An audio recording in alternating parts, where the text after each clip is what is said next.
இது நான் வந்து ஒரு போட்டியும் கலந்து, இப்போ குழந்தைங்களாம் வந்து அருமையாக 50 100லாம் சொன்னாங்க, 50 மேலாம் சொன்னாங்க. ஸோ இதை நான் ஒரு எண்ணிக்கை அப்படின்னு பண்ணாமல் எனக்கு பிடித்த திருக்குறள் சொல்லலாம்னு வந்திருக்கேன் நான். ஸோ 50 100 எதிர்பார்க்குறேன். முன்னாடியே ஒரு டிஸ்க்ளைமர் கொடுத்துருக்கேன். அது என்னுடைய பிடித்த திருக்குறளை வந்து என்ன பண்ணியிருக்கேன்னா, இப்போ என்ன சொல்ல போகிறேன்னா, முடிஞ்ச அளவு வந்து அது ஆல்பபெட்டிக்கல் ஆர்டர் சொல்லலாம். அந்த அகர வரிசை இருக்கு இல்லைங்களா, பானா ஆவனா ஏனா ஐயனா, நம்ம ஔவையார் ஒரு பாட்டு அது மாதிரி அவர் அந்த அகர அல்பான ஆவனா அப்புறம் ஈனா அப்புறம் ஈயனா அது மாதிரி பொருள் சொல்ல போறாரு. அது மாதிரி முயற்சி முதல்ல எல்லாத்துக்கும் ஆரம்பிக்கிற மாதிரி அகர முதல்ல எழுத்தெல்லாம் ஆதி பகவன் முதற்றே உள்ளது. எழுத்துக்களுக்கெல்லாம் முதல்ல வந்து ஆன மாதிரி நம்மளுக்கு எல்லாம் உலகத்துக்கு எல்லாத்துக்கும் முதல் வந்து ஒரு சின்ன இந்த பொருளுக்கு வந்து பலரும் பல பொருள் சொல்றாங்க. நான் ஒரு பொருள் கடைசியில் சொல்றேன் உங்களுக்கு. இது ஒரு முக்கியமான குறிப்பு. சொன்ன மாதிரி திருவள்ளுவர் திருக்குறள் எழுதுனப்ப அவர் என்ன யோசிச்சாருன்னு தெரியாது. ஆனா வந்து அதை வந்து நிறைய சான்றோர்கள் வந்து அதை வந்து அதுக்கு வந்து நிறைய ஒரு எக்ஸ்பிளனேஷன் கொடுத்துருக்காங்க, உங்களுக்கு பொருள் கொடுத்துருக்காங்க. இப்போ கலைஞராக இருக்கட்டும், சாலமன் பாக்கா இருக்கட்டும், ஒவ்வொருத்தரும் ஒவ்வொரு பொருள் கொடுத்துருக்காங்க. ஸோ நான் அதில் புரிஞ்சுக்கிட்ட பொருள் ஏதாவது தெரியாதுன்னு நான் மன்னிச்சேன். இல்லை பண்ணிக்கிறதுக்கு ஒன்றுமே இல்லை. பொருளோட ஒரு சிறப்பை என்னன்னு கேட்டிங்கன்னா, இன்னொன்று பொருள் இன்னும் காலம் கடந்து நிற்கிறதுக்கு காரணம் என்னன்னு சொன்னீங்கன்னா, உங்களுக்கே கூட அது புலப்படும். சில சமயங்களில் ஒரு பொருளுக்கு நீங்கள் ஒரு பொருள் பார்த்துருப்பீங்க, நீங்களே ஒரு காலகட்டம் கடந்து அந்த பொருளை வாசிக்கின்ற போது உங்களுக்கு ஒரு புது பொருள் கிடைக்கலாம். அது மாதிரி நம்முடைய அனுபவத்துக்கு ஏற்ப தான் பொருளுக்கான பொருளையும் நாம் அறிய முடியும். அடுத்தது, அருளில்லாருக்கு அவ்வுலகம் இல்லை, பொருளில்லாருக்கு இவ்வுலகம் இல்லாது. அதாவது இந்த உலகத்தில் இருக்கிறது வந்து என்ன முக்கியம்னா பணம், பொருள் முக்கியம். அதே மாதிரி அருள், அதாவது நல்ல ஒழுக்கத்தை கடைபிடிச்சு நல்ல ஒரு பண்பான இதை வந்து அது முக்கியம். எதுனா அடுத்த உலகத்துக்கு நம்ம சொல்றதுக்கு போகிறது அது முக்கியங்கிற மாதிரி. அடுத்தது, அன்பிலார் எல்லாம் தமக்குடையார், அன்புடையார் என்பும் உயர் பிறருக்கு. அதாவது அன்பு இல்லாதவங்க வந்து எல்லாம் இருந்து அப்படின்னு சொல்லுவாங்க. அதே அந்த அன்பு இருக்கிறவங்க வந்து என்னன்னா தன்னுடைய எல்லா போன் வரைக்கும் எல்லாமே வந்து மற்றவங்களுக்காக வாழ்றோம். டோனர்னு வச்சுக்கலாம்னு வச்சுக்கோங்களேன். என்பும் ஒளியர் பிறகுன்னா டோனர் மாதிரி தங்களுடைய உடலை கூட அடுத்தவங்களுக்கு கொடுப்பாங்க. என்புனா எலும்புன்னு அர்த்தம். அடுத்தது, அடக்கம் அமரருள் உயிக்கும், அடங்காமை ஆறுகள் உயிர்த்துவிடும். அடக்கம் அதாவது ஒரு பணிவு, அது ரொம்ப முக்கியம் அப்படிங்கிறது. அடக்கம் வந்து அமரருள் கடவுளோட அருள் கிடைக்கிறதுக்கு வந்து அடக்கம், ஹியூமிலிட்டி தேவை. அதே ஹியூமிலிட்டி இல்லாதவங்க வந்து சூன்யம், அப்படியே இருக்க மாதிரி ஆயிடுச்சு. அடக்கம். ஆற்றுவார் ஆற்றல் பசியாற்றல், அப்பசியை மாற்றுவார் ஆற்றலின் பெண். அதாவது ஒருத்தர் வந்து பசியை வந்து கண்ட்ரோல் பண்றது வந்து பெரிய விஷயம் தான். ஒரு ஃபாஸ்டிங் பண்றவங்களா பசியை கண்ட்ரோல் பண்றது பெரிய விஷயம் தான். அதை விட பெருசு என்னன்னா, இன்னொருத்தவங்க பசியோட இருக்கப்ப வந்து அந்த பசியை தீர்க்கிறது தான் பெரிய விஷயம் அப்படிங்கிறது.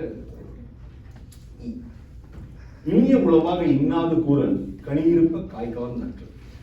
முதல்ல சொல்லியிருப்பாங்க. எவ்வளோ நமக்கு இனிய வார்த்தைகள் நிறைய இருக்கிறப்ப வந்து நம்ம மற்றவங்களுக்கு பேசும்போது வந்து நம்ம வந்து ஒரு புண்படுத்துற மாதிரி பேசக்கூடாது. ஏன்னா we have option, நம்ம நிறைய வார்த்தைகள் இருக்குது. அதுக்கு என்ன கம்பேரிசன்னா, நம்ம ஒரு இனிப்பான ஒரு சுவையான ஒரு பழத்தை இருக்கிறப்ப நம்ம காயான ஒரு சுவையில்லாத பழத்தை சாப்பிட்றதுக்கு இணை. வாழைப்பழம் இருக்கப்ப வாழைக்காய் சாப்பிட்ற மாதிரி. ஈன்ற பொழுதின் பெரிதுவக்கம் தன் மகனை சான்றோன்னு எனக்கு கேட்டப்பா. அதாவது ஒரு குழந்தைய பெறப்ப ஒரு தாய்க்கு வந்து ரொம்ப சந்தோஷமா.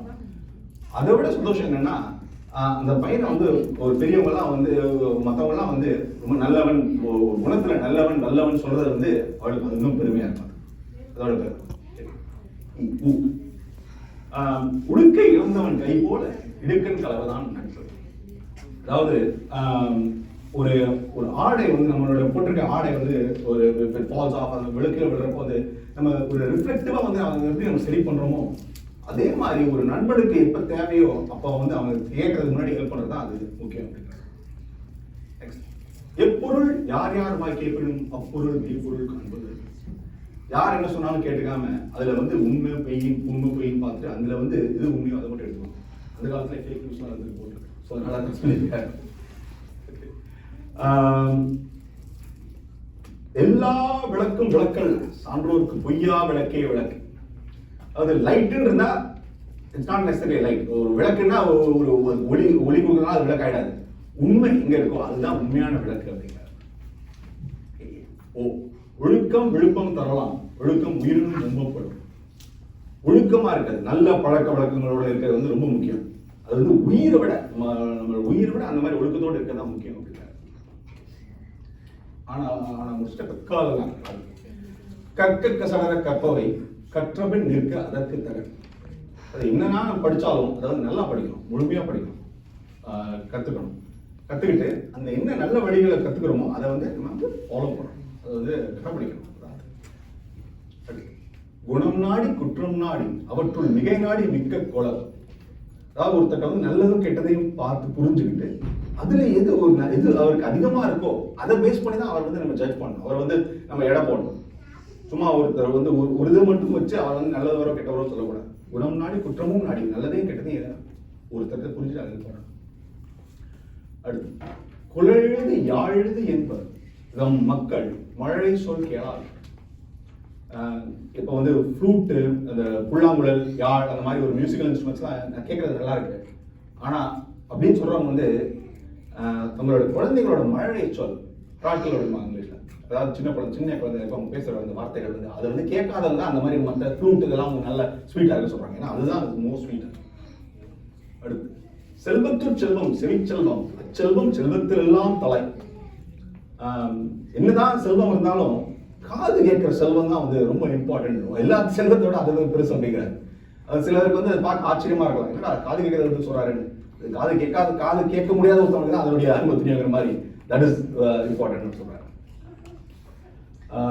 அடுத்து செய்யாமல் செய்த உதவிக்கு வையகமும் வானமும் ஆற்றல் அறிவு. ஒருத்தர் வந்து நமக்கு என்ன ஹெல்ப் செய்யறாங்கன்னு பார்த்துட்டு ஹெல்ப் பண்ணாம அவங்க செய்யறதுக்கு அவங்க செய்யாதவங்களுக்கு கூட ஹெல்ப் பண்றது தான் வந்து பண்றவங்க வந்து அவங்களுக்கு வந்து வானகம் உலகமும் ஹெவனும் அர்த்தும் அவங்களுக்கு கொடுத்தா கூட அது பெருசு இல்லை. ஏன்னா அதான் முக்கியம், செய்யாமல் செய்த உதவி தான் முக்கியம் அப்படிங்கிறார். அடுத்து துப்பார்க்கு துப்பாய துப்பாக்கி துப்பார்க்கு துப்பாய தூவும் மழை. மழையோட இம்பார்ட்டன்ஸ். மழை வந்து நமக்கு வந்து நிலம் கனி காயெல்லாம் வந்து நமக்கு ஃபுட் எல்லாம் கொடுக்கறதுக்கு ஹெல்ப் பண்றது மாதிரி அது பண்றதோட நிற்காம அதுவே தன்னைத்தானே ஃபுட்டா, அதாவது தண்ணியா கொடுத்து நமக்கு வந்து உணவா இருக்கு. Multiple purpose. அடுத்து தீயினால் சுட்ட பொன் உள்ளாரும் ஆறாதே நாவினால் சுட்ட வடு. ஒரு ஃபயர் பர்ன், ஒரு நெருப்பினால் ஆன வந்து ஒரு தீக்காயம் வந்து மாறி போயிடும் ஒரு நாள் மருந்து போனாலும். ஆனா ஒருத்தவங்க வந்து நீங்க ஒரு சுடு சொல்லிட்டு ஒரு கெட்ட வார்த்தையோ ஒரு சுடு சொல்லிட்டீங்கன்னா அது வந்து அவங்களுக்கு குத்திட்டே இருக்கும். அவங்களுக்கு ரொம்ப ரொம்ப அதை விட இன்னும் பாதிப்பாங்க. நன்றி நன்றி மறப்பது நன்றென்று நன்றல்லது அன்றே மறப்பது நன்று. இன்னொருத்தவங்களுக்கு ஏதாவது உதவி செஞ்சிருந்தாங்கன்னா அந்த நன்றியை வந்து நம்ம எப்போதுமே ஞாபகம் மறந்துடக்கூடாது. ஆனா எதை மறக்கலாம்னா அவங்க நமக்கு கெட்டது செஞ்சிருந்தாங்கன்னா அதை உடனே மறந்துடணும் அப்படிங்கிறாங்க. பொய்யாமை ஆற்றன் அறம்பிற செய்யாமை நன்று. திருவள்ளுவர் வந்து உண்மை வந்து ரொம்ப முக்கியம். அவர் ரொம்ப ஃபோக்கஸ் பண்ணுவார் உண்மையை பத்தி. நீங்க வந்து என்னதான் கெட்டது செஞ்சாலும் பரவாயில்ல, உண்மையை மட்டும் பேசுங்கிறார். பொய்யா மட்டும் செய்யாம மத்த இது செய்யுங்கன்னு சொல்லல அவரு, மற்ற கெட்டது செய்யுங்கன்னு சொல்ல. அப்படி செஞ்சதை செய்யறதை விட உண்மை சொல்றதா ரொம்ப முக்கியம் அப்படிங்கிறார். முயற்சி திருவினையாகும், முயற்சியின்மை இன்மை புகுத்தி. நம்ம வந்து எஃபோர்ட் எடுக்கணும். இப்போ குழந்தைங்களாம் வந்து எவ்வளோ பெர்ஃபார்ம் பண்ணிருக்காங்க, இங்கே வந்து அதுக்கு எதுக்கு பண்ணாங்க, முயற்சி எடுத்தாங்க. அந்த முயற்சி வந்து என்ன ஆகுனா ரிசல்ட் கிடைக்கும் அவங்களுக்கு. இது எஃபோர்ட் எடுக்கலன்னா என்னன்னா உண்மையெல்லாம் படிச்சுக்கலாம். முயற்சியோட இம்பார்ட்டன்ஸ். அடுத்து மகன் தந்தை காற்றும் உதவி இவன் தந்தை இன்னொற்றான் கொல்லெனும் சொல். ஒரு பையன் வந்து அவங்க அப்பாவுக்கு பையனோ பொண்ணோ வந்து அவங்க அப்பாவுக்கு செய்யக்கூடிய பெரிய ஹெல்ப் என்னன்னா அந்த பையன் வந்து பெற்றுக்கிறது வந்து அந்த அப்பா எவ்வளவு தவம் செஞ்சிருக்கணும், என்ன போன ஜென்மத்திலேயோ எவ்வளவோ என்ன தவம் செஞ்சிருந்தா இந்த மாதிரி ஒரு பையனை பெற்றுக்கணும் அப்படின்னு எல்லாரும் சொல்றது கேட்கறதுக்கு தான் வந்து அவங்க செய்யற பெரிய ஹெல்ப். அடுத்து யாகாவாராயனும் நாகாக்க காவாக்கால் சோகாப்பர் சொல்லிழுக்கப்பட்டு. நீங்க வந்து எதை நீங்க செய்யலனாலும் உங்க வாயை அடக்கணும். முன்னாடியே சொன்ன மாதிரி தீயினால் சுத்தம்னு சொன்ன மாதிரி வாயை அடக்கணும். ஏன்னா வந்து அந்த நீங்க யோசிக்காம நீங்க பேசுகிற வார்த்தையோட பாதிப்புகள்லாம் பெருசாக இருக்கும். ஓகே, வசையொழிய வாழ்வாரே வாழ்வார், இசையொழிய வாழ்வாரே வாழாதார். வசையொழியமா ஒரு பிளேம், அதாவது ஒரு மற்றவங்களை நம்ம குற்றம் சொல்லி குற்றம் சொல்லாத வாழ்க்கையை வந்து நம்ம வாழணும். அந்த மாதிரி ஒரு வாழ்க்கை தான் வாழணும். அதே மாதிரி வந்து இசையொழியனா ஒரு ஃபேம், புகழ் இல்லாத வாழ்க்கை வந்து நல்ல வாழ்க்கை, அதை விட நல்ல வாழ்க்கை இல்லை, வாழ்க்கையே இல்லைங்கிற மாதிரி சொன்னாங்க. புகழ் வேணும், அதே மாதிரி மற்றவங்க நம்ம மேலே பழி சொல்லாத மாதிரி வாழ்க்கை வாழணும். வாழ்க்கையை பற்றி பேசும்போது அடுத்தது, வையத்துள் வாழ்வாங்க வாழ்பவன் வானுணர்ச்சியும் தெய்வத்துள் வைக்கப்படும். நம்ம இந்த பூமியில வந்து நம்ம வாழ்ற வாழ்க்கை வந்து ஒழுக்கங்களோட வாழ்ந்தோம்னா நம்ம வந்து கடவுளுக்கும் சமமாக நம்ம வந்து வைக்கப்படுவாங்க அப்படின்னு ஒரு பொருள். அதுதான் என்னுடைய லிஸ்ட் இன்னைக்கு. நன்றி, வணக்கம்.